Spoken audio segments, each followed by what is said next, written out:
On the next episode of Mothman in the Bible Belt, Provincetown-based abstract photographer Grace Hopkins chats about shooting artsy photographs that resemble paintings, family trips to Wheeling, and her upcoming memoir. When you take photographs, are you photographing other people's art or graffiti, or? Sometimes it's like a mural, but it's maybe a 1 inch by 1 inch part of a mural. So sometimes it's graffiti.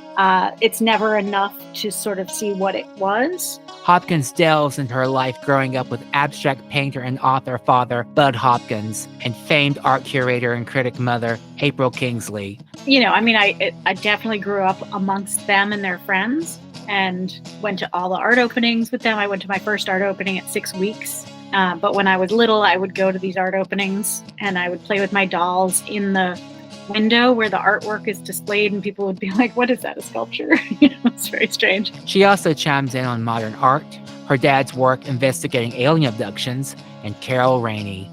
And the freakiest thing he ever told me, which he didn't tell me much because I didn't want to know, but he said there was this little kid that got abducted and he got taken to like a playground in the middle of the night, and there was this little row of like 8 or 10 hybrid children, half alien, half people, and they were like watching him play, and the idea was they didn't know how to play, and that kind of stuff. That's not going to be in a movie, but that's way creepier than any movie that's ever been. Yes. Your dad's ex-wife Carol Rainey was very involved in his research into alien abductions. Why do you think she became a doubting Thomas later in her life?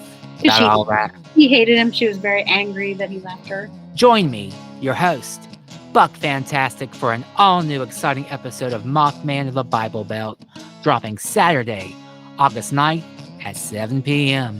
Tune in, the Mothman in the Bible Belt. It's a eclectic chit-chat of otherworldly origins.